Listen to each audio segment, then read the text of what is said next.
Tonight, we begin with an announcement that U.S. officials, industry analysts, and trade experts had feared, dismissed, and desperately hoped to prevent. An announcement that unfolded not over months of quiet negotiation, but in a single week. That shook Detroit to its core. A single week that exposed the fragility of American manufacturing policy. A single week that may have permanently altered the future of North American automotive production. What the Trump administration did this month crossed a line that General Motors had hoped would hold.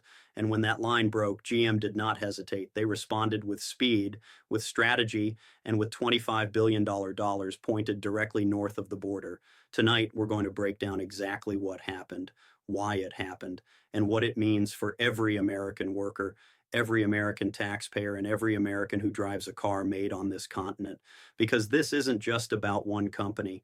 This is about whether the United States can still compete for the industries that built the middle class. And right now, that question has never been harder to answer. For 18 months now, there had been signals, not official statements, not press releases, just signals that General Motors was preparing something unprecedented. The Trump administration has been aggressive on tariffs, yes, but they have been unpredictable in their aggression. Their moves have followed a certain chaos, a volatility, almost a randomness that made long-term planning nearly impossible. But what set off alarm bells in Detroit this spring was that the chaos went silent. Industry analysts who monitor automotive investment patterns know the indicators: the sudden pause in U.S. facility announcements, the quiet meetings between GM executives and Canadian officials, the hiring of new logistics consultants specializing in cross-border supply chains, the sudden renegotiation of supplier contracts. All of that went quiet, and whenever a major automaker goes quiet, it means something is about to get loud. General Motors had been watching, they had been calculating, they had been running the numbers on what another 4 years of tariff uncertainty would cost them, and the number they arrived at was unacceptable. For a company that traces its roots to Flint, Michigan, a company that once employed more Americans than any other private enterprise, the decision to look elsewhere was not made lightly. But it was made, and once it was made, there was no turning back. Early Monday morning, Reuters detected what they described as unusual filing activity with Canadian securities regulators, including investment disclosures that had not been submitted in over a decade. These are the kinds of filings that General Motors only submits when they are signaling something very specific. A major acquisition, a massive capital investment, or a fundamental restructuring of their North American footprint. Analysts didn't know which category this fell into or whether it fell into all three at once. But what they did know was that GM was changing posture. And when America's largest automaker shifts posture without explanation, even by a small measure, Washington pays attention. By Tuesday afternoon, the picture became clear. General Motors announced a $25 billion investment in Ontario, Canada, the largest single automotive investment in Canadian history. The deal includes a new electric vehicle battery gigafactory in Windsor, a completely modernized assembly complex in Oshawa, a new research and development center in Toronto focused on autonomous vehicles, commitments to create 9,000 direct jobs, and an estimated 25,000 indirect jobs. The announcement was made jointly with Canadian Prime Minister Mark Carney, Ontario Premier Doug Ford, and GM CEO Mary Barra. Notably, absent from the announcement, any representative from the United States government. The response issued by Washington tonight was not normal. It was not routine. It was not symbolic. It was urgent. Administration officials after emergency meetings described GM's move as disloyal, short-sighted, and perhaps most importantly, a direct consequence of Canada's unfair subsidies. But blame shifting only works if the target hesitates. GM did not. In fact, their response today was among the most definitive corporate statements we've seen in modern American industrial history. Here's what we know. Within 48 hours of the announcement, GM confirmed they were pausing 3 planned U.S. facility expansions indefinitely. These weren't small projects, these were cornerstone investments, facilities that GM had promised would anchor American EV production for the next generation. Plants in Ohio, Tennessee, and Michigan are now in limbo. Workers who had been promised jobs are now promised nothing. And Detroit, the city that GM helped build, is scrambling to understand what comes next. Tonight, the Wall Street Journal confirmed that GM's Ontario investment includes components that were originally slated for American soil, including a battery cell production line that had recently been approved for a $2 billion federal loan. GM moved before the administration could impose conditions. They secured the Canadian deal. They secured provincial tax incentives worth an estimated $5 billion over 10 years. They secured federal Canadian subsidies that match American IRA incentives dollar for dollar, and they secured something Washington couldn't offer: predictability. In other words, GM targeted the one thing that tariff policy had destroyed: the certainty that would have made American investment viable. This is what made the administration's response so urgent. GM's move wasn't just symbolic, it was operational. It represented the kind of capital flight that could cascade if left unchecked, and Canada, understanding that, fully responded with force. Not recklessly, not impulsively, but strategically. They didn't just offer money. They didn't just offer land. They offered a 10-year policy framework guaranteeing stable trade terms, consistent environmental regulations, and workforce training partnerships. They offered everything Washington refused to provide. And here's where the story becomes even more troubling. Industry analysts now believe that the Trump administration's latest tariff threats were designed to test the loyalty of American automakers.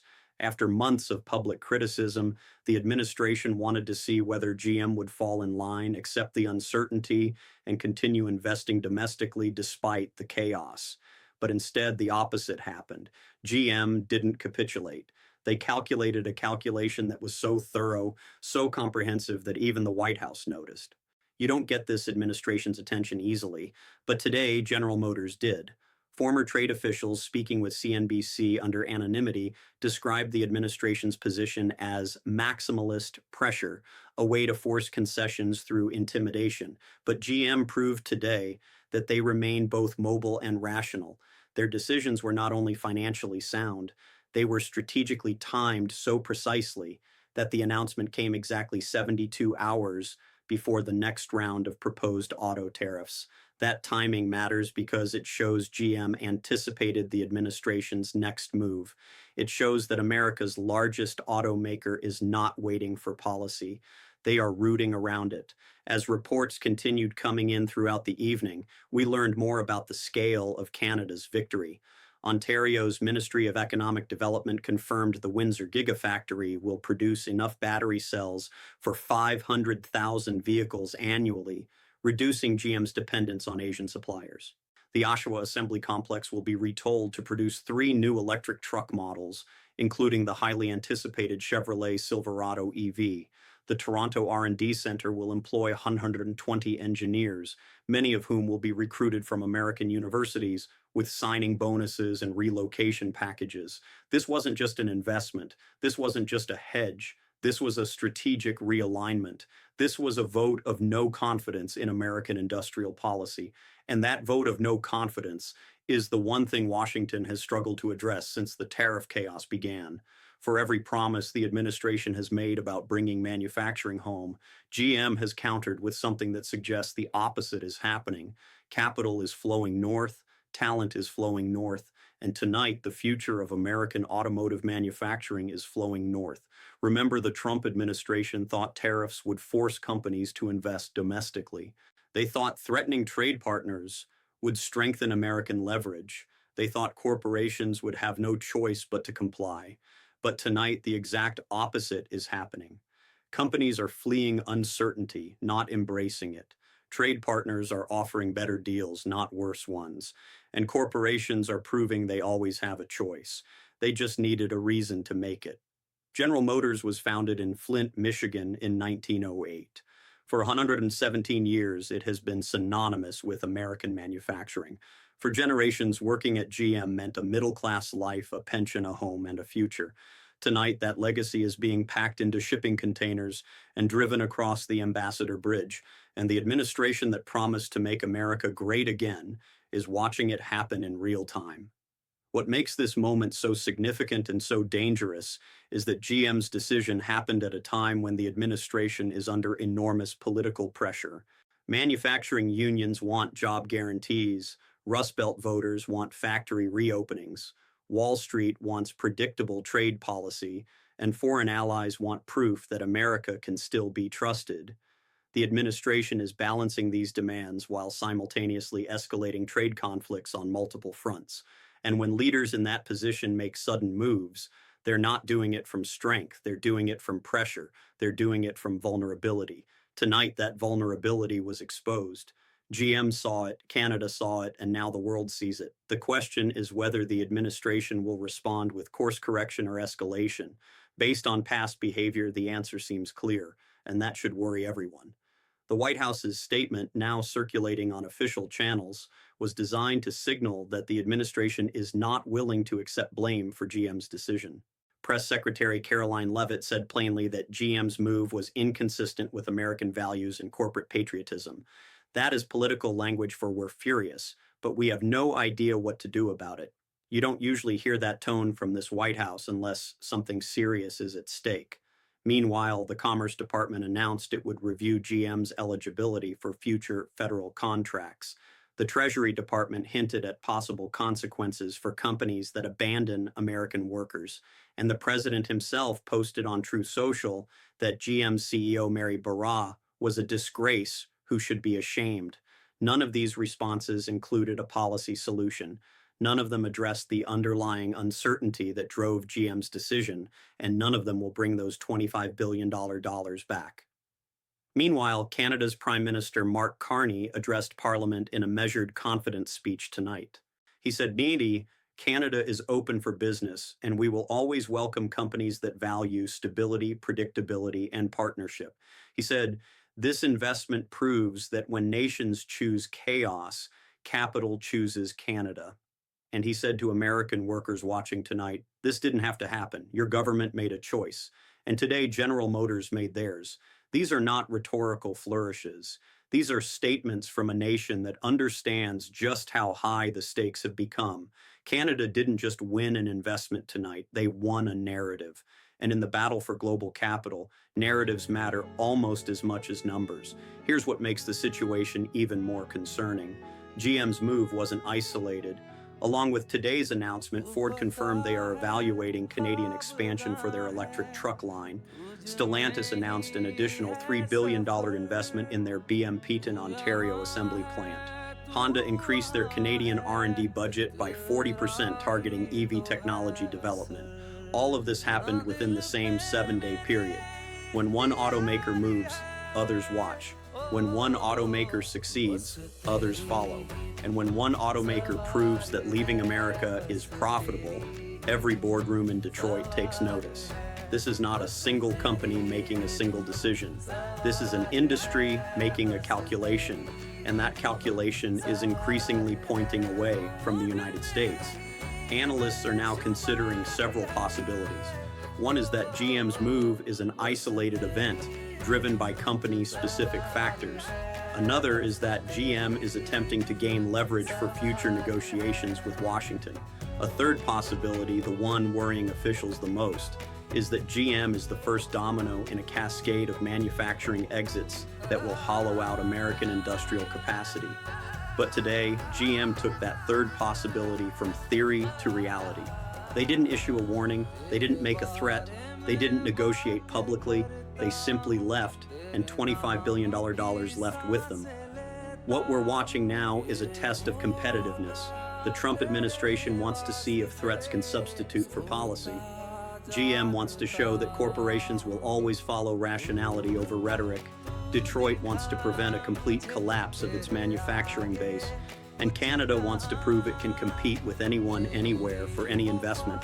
Tonight, Canada is winning that test, and America is failing it. Tonight, we've heard from industry analysts who are now monitoring every automaker's capital allocation plans.